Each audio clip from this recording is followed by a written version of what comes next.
Final Talk, Final Talk, Final Talk with Tavis, with Tavis.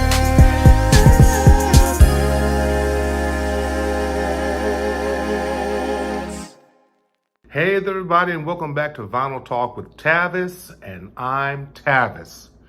I want to wish all of you happy holidays, Merry Christmas, whatever you do to celebrate this time of year. I hope that you're having a grand time. I know that I am, because this is popcorn. I'm having a grand time because we're having 2 weeks off from school. And I'm very, very happy.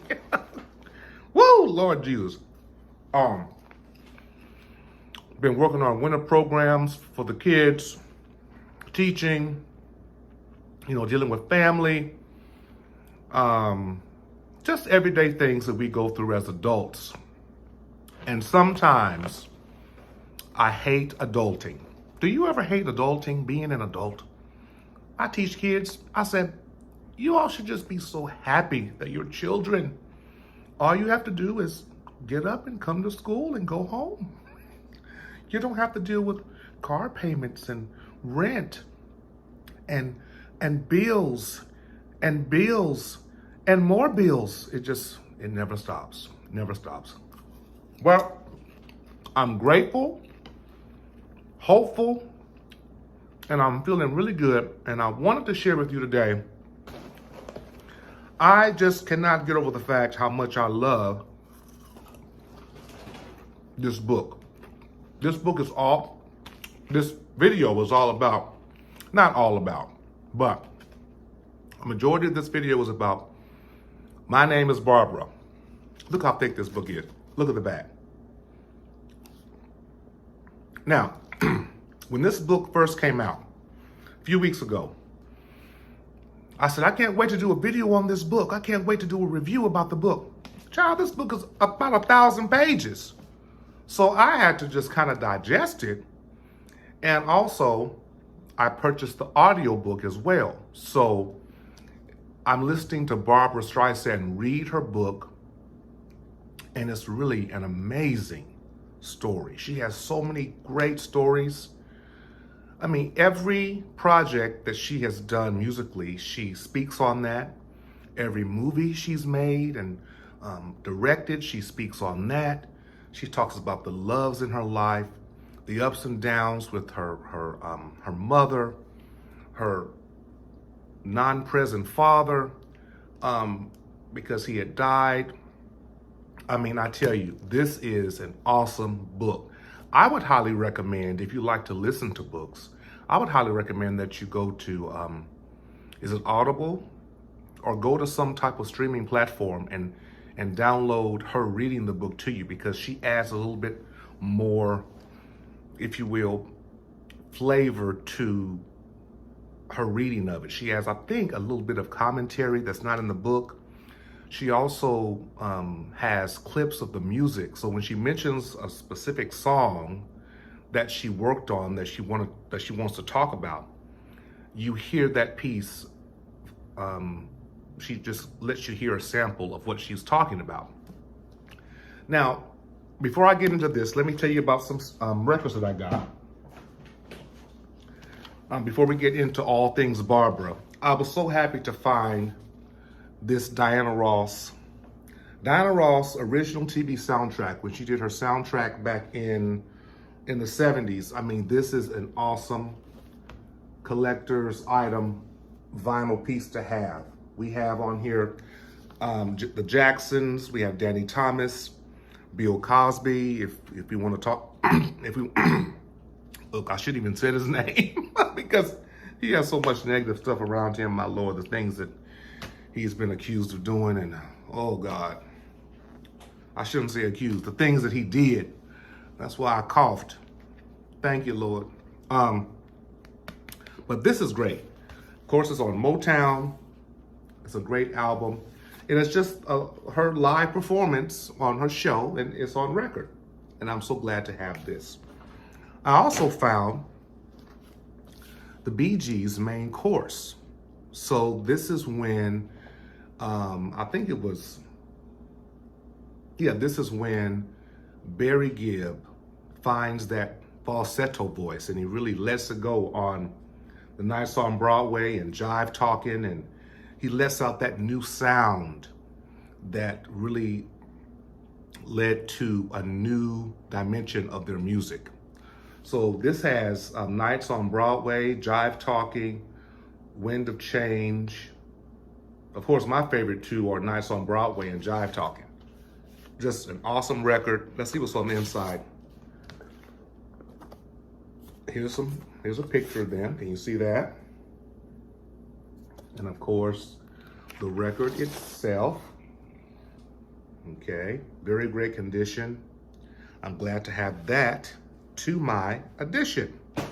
Let's go ahead and talk about my Barber records. So I went to, when I've got the book, and I'll show it again. When I got the book, I said, as she was reading her book to me, and I had my earbuds in, just enjoying it, it's a great way to go to sleep. You know, I can listen to her talk and I just fall asleep and I wake up and she's still talking. It's just, wow. I was like, who, Barbra Streisand still talking? Because it's such a long book. But I have digested a lot of this, and so I had to buy the music that she mentions about. I must say, always have been a Barbra Streisand fan, but not to the extent that I am now. I don't know why. I think I really appreciate her even more because after hearing her talk about her life and what she's been through and how she's overcome all the different challenges that she had to deal with because she was a woman, because she is a woman. She was treated, if she didn't have the willpower and the chutzpah that it takes to make it in this world, she would not have accomplished all that she has. So let me start off with her best-selling album. It is with Barry Gibb. This album, Guilty, and I love how in the book she talks about the making of this record. Oh, she says it was the most easiest record to make because Barry Gibb took control, and she was really thinking about some upcoming projects that she wanted to do, especially Yentl. She talks a lot about Yentl in this book.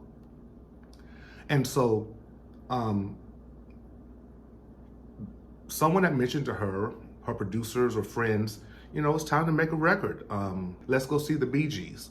So she sees the Bee Gees, she loves them. She gets Barry Gibb to come over. They talk about making a record, and she calls him. And she said, I think he drops the phone or something. He's really excited to know that she wants him to write music for her. And so she said the only thing that she had to deal with regarding this album was the song Guilty and the creation of the artwork. The song Guilty, which I love. Oh, I love Guilty. They had enough material to make a record, but Barbara felt like that something was missing. She said, we need something a little bit more. We need something bossa nova, something upbeat, something that's missing. So Barry brought in Guilty that was written by his brothers as well. So that's the only song on this album that's written by the three brothers. She says, oh man, that's wonderful. Let's do it. And let's call the album Guilty because it brings so many ideas of what you think guilty is. What are we guilty of? What am I guilty of? What are you guilty of? What are the people who are listening guilty of? It's a great concept. And the album just went complete. People went crazy over the record, especially me. I think this is when I really began to understand Barbra Streisand, when this album came out. That's when I began to really like her. Really, really, really, really like her. Love her voice and her presentation and just her style, the way she holds notes for a long time. It is just worthy of worthy of a great listen. If you haven't listened to this record in a while, take some time to listen to it. And she said that during some sound mixing or something, she had on this white outfit. And she said, you know what? I love how she just takes control when she feels the need to. She says, you know, I think we should do the cover art in which we're both in white, and let's get a white backdrop and just do that. And she found someone to go get some white paper, and they sent for Barry Gibb's clothing in his hotel because he had some white pants and a white shirt, and they did it right on the spot. Never would have thought that. So she shares everything. Barbara shares everything about her projects in the book. I must say I'm not familiar with this album, but this is Lazy Afternoon in the 70s. I'm not familiar with this album. I haven't even listened to it, but I still had to get it. A beautiful cover. It almost reminds me of Janis Joplin. Is it just me? It looks like a Janis Joplin record. But this was in 1975. So she was up and coming with A Star Is Born. I tell you, that book, she talks about that movie. Speaking of A Star Is Born, here we go. This came out in when? 1976. I had to rewatch the movie. What a great film. She talks about some scenes that were cut from the movie that she wished that she could put back in. She said Chris Christopherson was just a beautiful man. She goes into so much detail. She said he was a gorgeous man, Lord have mercy. She loved him. I think they may have done a little thing too, you know what I'm saying? But I remember when Star Is Born came out, and I loved it. And I think I had some aunts. I think it was my Aunt Marveline who loved it as well. And at the end well, spoiler alert, if you haven't watched it, when Chris Christopherson, or when this character dies, it's just a very moving scene. It's very, very moving.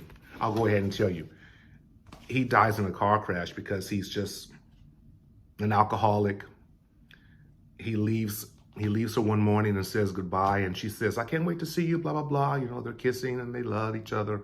And he goes out and just starts driving really fast and has a car accident. And that scene, and when she goes to see him in the highway, it is such a moving scene.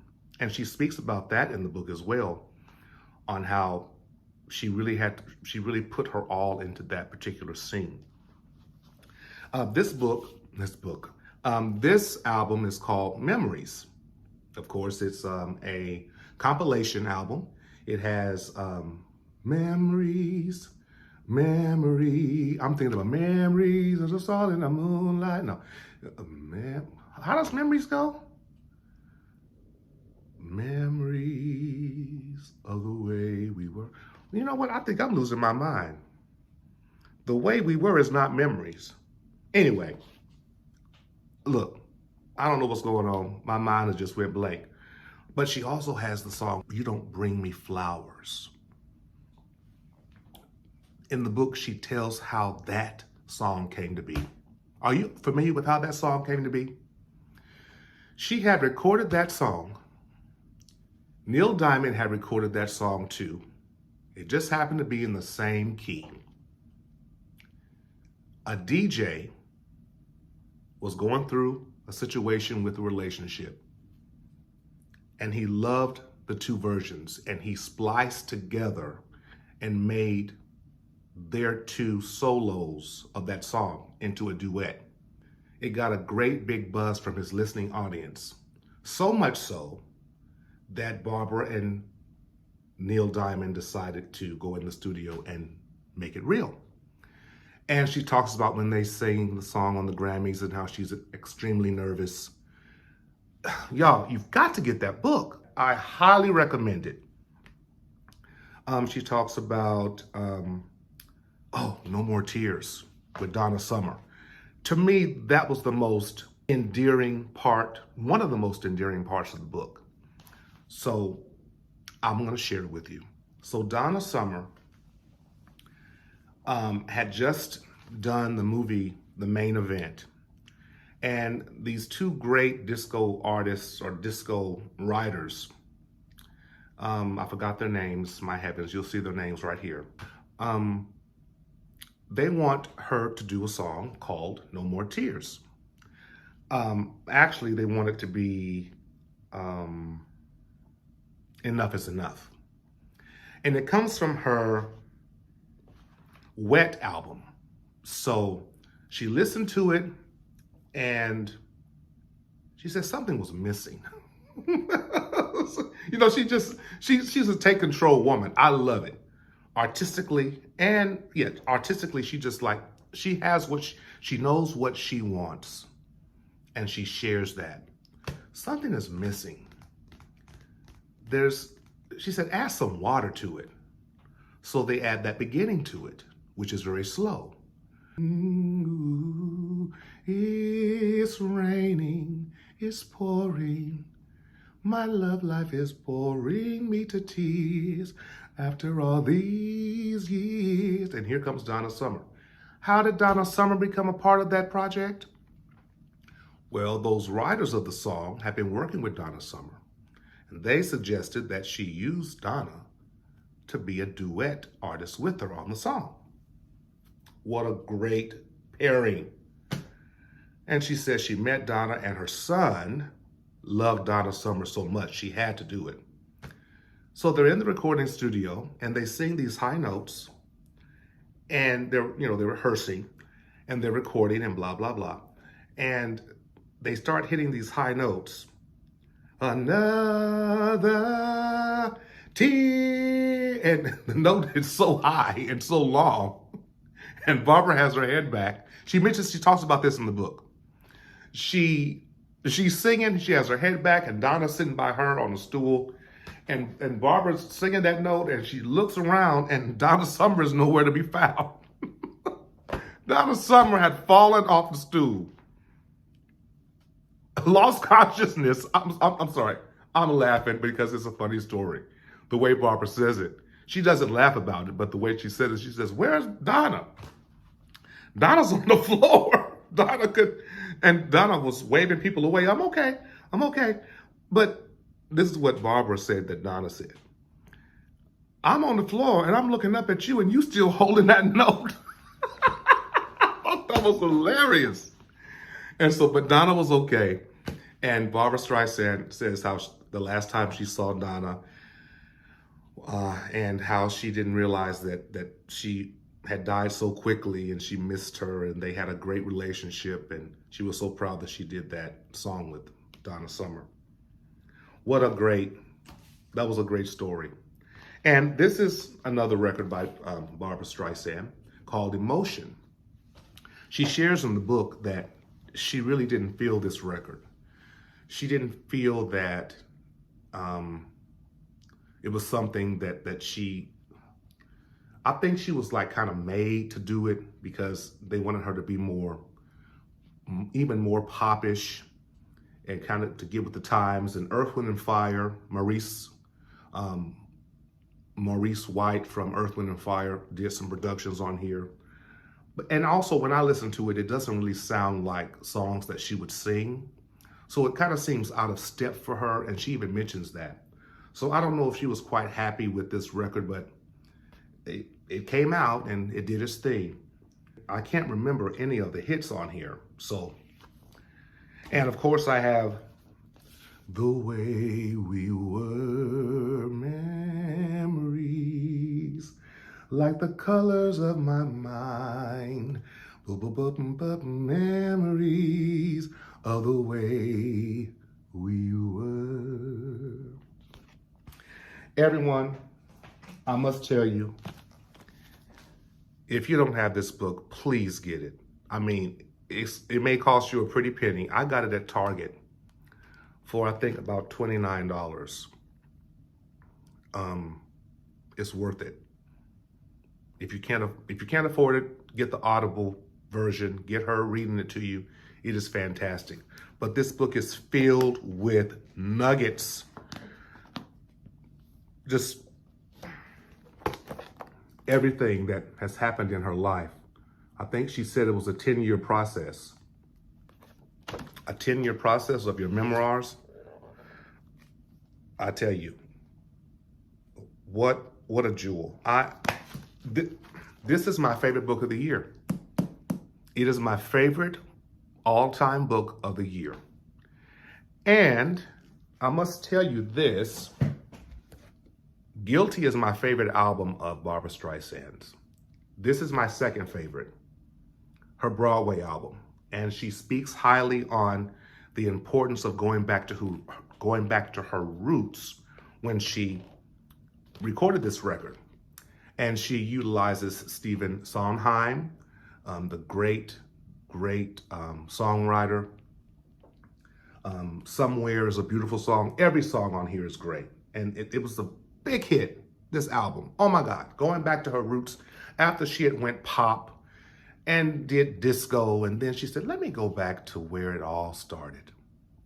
So this is new. So let's open it together. You and me together, bit by bit, putting it together. That's the first song on the album. And I hope you're having a wonderful day. Here it is. Here it is. She even talks about how she did the artwork or the cover. The woman knows what she wants. She knows what she wants. Okay, we have some, oh, that's blank. We have some pictures here of the people she worked with in the studio. And of course, we have the record itself. Lots of words, the lyrics. Yeah. Being alive, being alive. The woman has been with Columbia Records for her entire singing career. Can you believe that? Columbia Records. Wow. And she's 81 years old. Or should I say, 81 years young. I don't know if I did a good job reviewing this book. I love how she talks about each project that she did, what she went through, the men who did her wrong, the executives, the producers who did her wrong. I mean, wow. It's just amazing how she overcame all of that, all of those burdens in her life. And tonight I'm going to be watching Yentl. I think that what I feel from reading this book and listening to her on the audiobook is that Yentl is her crowning glory. That's what she really put a lot of emphasis on, to be the director and to star in it and to sing in it. I mean, it was just really something to behold. And I remember when it came out and I wasn't really into it. You know, I was into Diana Ross and gospel music, but now it's like, wow, what a life she has lived. So everyone, my name is Barbara. It's worthy. It's a great read. It's a long read. It's worthy to read. Get it. You will love it. Well, thank you for joining me. And as always, with music, with great artists like Barbra Streisand and great books, happy holidays, Merry Christmas, be inspired, and stay inspired.